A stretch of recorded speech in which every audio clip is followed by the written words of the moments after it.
सिंधु घाटी सभ्यता आसान शब्दों में विस्तृत नोट्स। एक परिचय। भारत की सबसे प्राचीन नगर सभ्यता थी।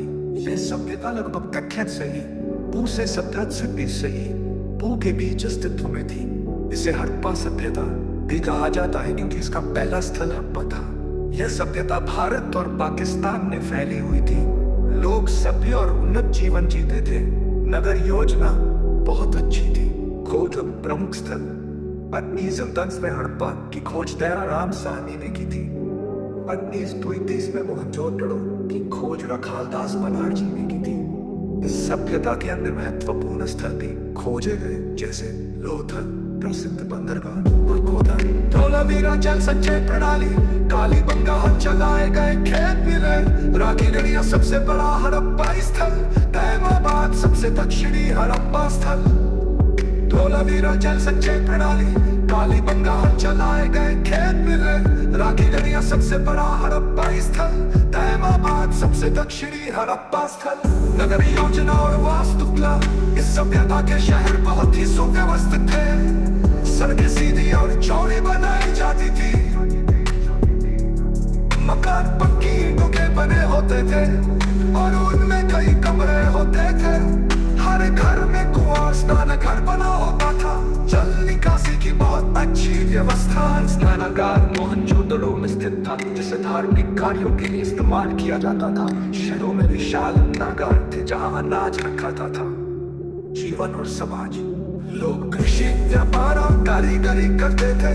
पुरुष और महिलाएं साफ सुथरे और सुंदर वस्त्र पहनते थे।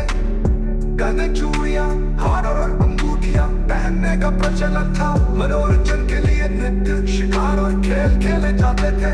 मिट्टी और धातु के खिलौने भी बनाए जाते थे। फार्म्स, कृषि और व्यापार, मुख्य फसलें गेहूं, जौ, कपास, चना, सरसों। यह सभ्यता दुनिया में पहली बार कपास उगाने वाली थी। लोग कृषि के साथ पशुपालन भी करते थे, जैसे गाय, भैंस, बकरी, भेड़ और कुत्ता। व्यापार बहुत विकसित था। लोग दूर दूर के देशों से व्यापार करते थे। व्यापार भूमि और जल मार्ग दोनों से होता था। मेसोपोटामिया से व्यापार के प्रमाण मिले, सिक्के नहीं थे। व्यापार वस्तु विनिमय प्रणाली से किया जाता था। धर्म और पूजा पद्धति, पशुपति महादेव की पूजा होती थी। माता देवी की मूर्तियां मिली हैं जो बताती हैं कि लोग देवी की पूजा करते थे।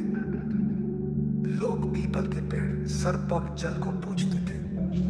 किसी विशेष मंदिर का प्रमाण नहीं मिला।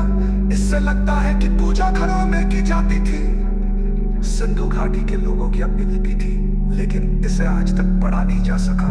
ये चित्रलिपि पिक्टोग्राफिक स्क्रिप्ट थी, जिसमें तारनाथ से अधिक संकेत जमीन मिले हैं। आर्ट, विज्ञान और तकनीक, लाभ तौल के लिए खास इकाइयों का प्रयोग करते थे।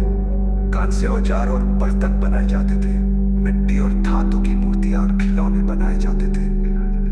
नाई बदन के कारण सिंधु घाटी के लोगों की अपनी लिपि थी, लेकिन इसे आज तक पढ़ा नहीं जा सका। ये चित्रलिपि जिसमें तारों से अधिक संकेत चिन्ह मिले हैं। आज विज्ञान और तकनीक नाप तौल के लिए खास इकाइयों का प्रयोग करते थे। कांस्य औजार और बर्तन बनाए जाते थे। मिट्टी और धातु की मूर्तियां और खिलौने बनाए जाते थे। नाई पतन के कारण सिंधु घाटी सभ्यता के पतन के कई कारण हो सकते हैं। नदियों का सूखना, सरस्वती नदी